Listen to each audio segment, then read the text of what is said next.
కిరణ్ గారు, లీడర్లు అంటే పార్టీకి సంబంధించిన ముఖ్య నేతలేమో పొత్తుల గురించి చర్చిస్తూ ముందుకు నడుస్తూ ఉన్నారు. మరి క్యాడర్లేంటి? క్యాడర్ మధ్యలో సయోధ్య లేనట్టుగా అనిపిస్తోంది.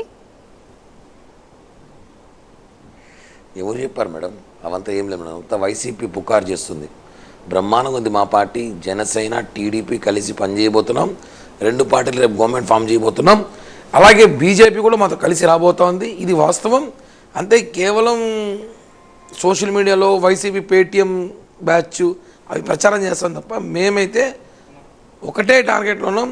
జగన్ దించడానికి మేము రాష్ట్రం బాగుండని ఆలోచనతో ఎత్తులు పై ఎత్తులు ఏం లేదు, ఒక కమిట్మెంట్తోనే పాలిటిక్స్ చేస్తున్నాం.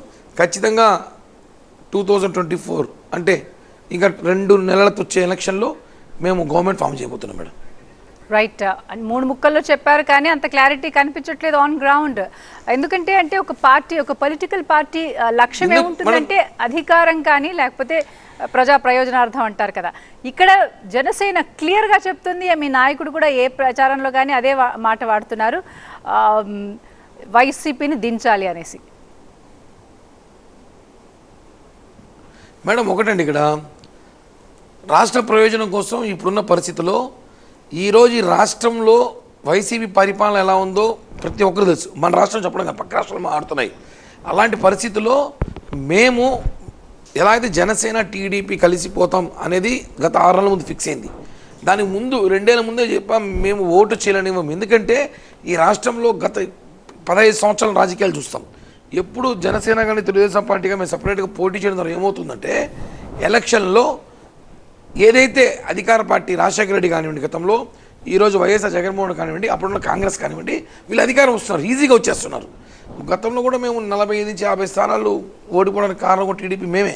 ఈసారి అది కాదు, టార్గెట్ ఒకటే అనుకున్నాం, ఒకటే ప్లానింగ్గా పోతున్నాం. కాబట్టి గ్రౌండ్ లెవెల్లో 1-2 చిన్న పొరపాట్లు ఉంటాయి మేడం. ఇప్పుడు ఒక ఇంట్లో నాక ఫ్యామిలీలో చిన్న సమస్యలు ఉన్నప్పుడు గ్రౌండ్ లెవెల్ ఇవన్నీ కామన్గా ఉంటాయి. ఒకటే ఏమంటే రేపు అధికారం వచ్చాక ఇవన్నీ సెట్ అయిపోతాయి.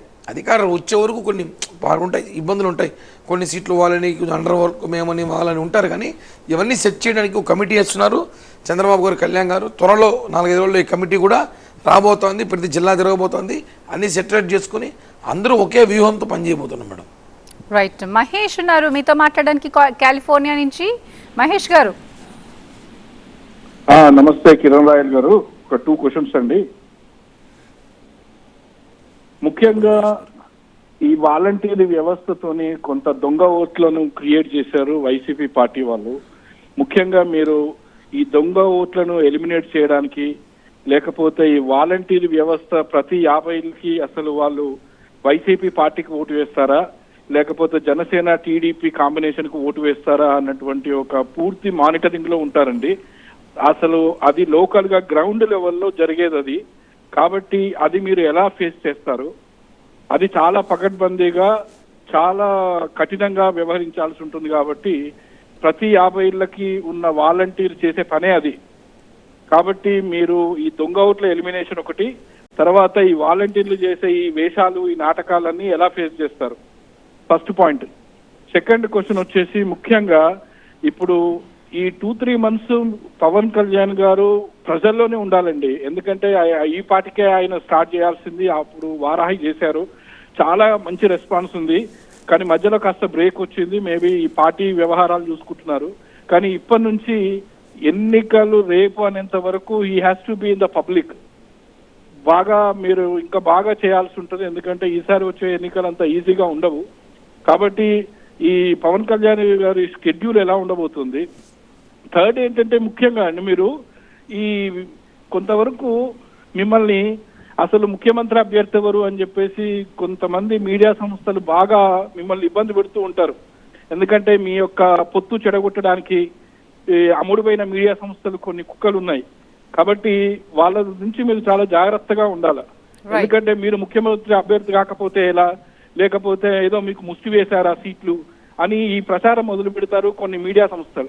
కాబట్టి మీరు ఈ మీడియా సంస్థలు కూడా మీకు కొంచెం ఇబ్బంది పెడతాయి. వాటితో కూడా మీరు జాగ్రత్తగా ఉండాలి. దాని గురించి ఏమంటారు? థ్యాంక్ యూ మహేష్ గారు, మంచి క్వశ్చన్ అడిగారు. వాలంటరీ వ్యవస్థ దొంగోట్లు అనేది వాలంటరీ వ్యవస్థే కాదు చేసింది. అధికారులు చేశారు. ఐఏఎస్ అధికారులు దొంగోట్లు ఎక్కించారు, పోలీసులు దొంగోట్లు ఎక్కించారు, మున్సిపల్ అధికారులు, బిఎల్ఓ ఆఫీసర్స్ ప్రతి ఒక్కరు దొంగోట్లు ఎక్కించారు. మీరు చూస్తున్నారు, గత 15 రోజులుగా తిరుపతిలో సంచలనం జరుగుతోంది. ఒక ఐఏఎస్, నిన్న ఒక డీసీ, ఈరోజు 3 సిఐలను, ఒక ఎస్ఐని వరుసపెట్టి సస్పెండ్ చేస్తున్నారు. చాలామందిని, మోస్ట్లీ ఇంకా 10 మందికి పైగా అధికారులు ఉన్నారు, అందరినీ సస్పెండ్ చేస్తారు. ఎవరు వదిలే ప్రసక్తే లేదు. ఏమంటే వాలంటరీ వ్యవస్థ ఒక లిస్ట్ తీసుకువెళ్ళి ఇస్తుంది వాళ్ళకి. ఈ 50 ఇళ్లలో ఇన్ని ఓట్లున్నా ఈ కులం మీద ఇది టార్గెట్ ఇస్తే దీన్ని బిఎల్ఓ అధికారులు దొంగోట్లు చేర్చారు. కానీ ఇక్కడ ఏం చేశారంటే ఎన్నికల్లో, ఇప్పుడు ఉదాహరణకి మాది తిరుపతి అనుకుందాం, తిరుపతి మా చుట్టుపక్కల ఉన్న గ్రామాల్లో ఒక 40 కిలోమీటర్ దూరంలో ఉన్న ఓట్లు తెచ్చి ఇక్కడ చేర్చారు, ఇక్కడ ఓట్లు అక్కడ చేర్చారు. అంటే ఎక్స్ట్రా ఓట్లు ఇవన్నీ రేపు దొంగ ఓట్లు వేసుకునే అవకాశం ఉంటుంది. ఎలా ఉంటుందంటే ఇక్కడ ఓటేసి వెళ్ళి అక్కడ వేయచ్చు 2 అవర్స్ జర్నీ చేసి, అక్కడ ఓటేసి ఇక్కడ వచ్చి ఓటేయచ్చు 2 అవర్స్ జర్నీ చేసి. ఇవన్నీ వైసీపీ ప్లాను. కానీ వాళ్ళకి తెలియదు ఏమంటే ఈసారి ఎన్నికల అధికారులు స్ట్రిక్ట్గా ఉండబోతున్నారు. ఇప్పటికే చాలామంది మీద వేటు పడింది. కాబట్టి అంత తమాషా అయితే కాదు ఎలక్షన్ అనేది. మేము కూడా స్ట్రిక్ట్గానే ఉన్నాం, గట్టిగా పోరాడతాం, గట్టిగా ఫైట్ చేయబోతున్నాం. రెండో క్వశ్చన్, మీరు పవన్ కళ్యాణ్ గారు వారాయి షెడ్యూల్ బాగా చెప్పారు, మంచి క్వశ్చనే. 14వ తేదీ నుంచి పవన్ కళ్యాణ్ గారు ఉమ్మడి గోదావరి జిల్లాలో అవుతుంది. తర్వాత అక్కడి నుంచి మళ్ళీ అభ్యర్థుల ప్రకటన తర్వాత మళ్ళీ ఈస్ట్ వెస్ట్ అయిన వెంటనే కృష్ణా జిల్లా, రాయలసీమ మొత్తం ఈ 2-3 నెలలు షెడ్యూల్ మొత్తం రెడీ చేశారు. ప్లాన్ మొత్తం మాకు కూడా వచ్చింది అని రెడీ చేస్తున్నాం. ఈ 2-3 నెలలు ఎన్నికలయ్యే వరకు పవన్ కళ్యాణ్ గారి షెడ్యూల్ ప్రజల్లో ఉంటుంది. ఏదో 1-2 రోజులు తప్ప మీరు అన్నీ కూడా పవన్ కళ్యాణ్ గారు ప్రజల్లో ఉండబోతున్నారు. అట్ అ టైం మీరు చెప్పినట్టు ఈ మీడియా సంస్థల గురించి మనం మాట్లాడే టైం కాదు, ఇది ప్రతిరోజు మాట్లాడేది. కాబట్టి దాని గురించి మనం డిస్కస్ చేయడం వేస్ట్. దానికి సంబంధించి సోషల్ మీడియా కానీ మనకు కావాల్సిన మీడియా మనకి అందరూ కూడా మనతో సపోర్ట్గా ఉన్నారు. రాబోయే రోజుల్లో మంచి ప్రభుత్వాన్ని పవన్ కళ్యాణ్ గారు ముఖ్యమంత్రి చేసుకోవాల్సిందిగా మనం అందరూ చూస్తున్నాం. కేవలం వైసీపీ ఉన్న కొన్ని ట్రాప్ పవన్ కళ్యాణ్ గారు ముఖ్యమంత్రి కాదని 100% మనం తీసుకునే సీట్లన్నీ పోటీ చేసే సీట్లు మనం గెలిస్తే కళ్యాణ్ గారే ముఖ్యమంత్రి. ఈ విషయం గుర్తుపెట్టుకోండి మీరు.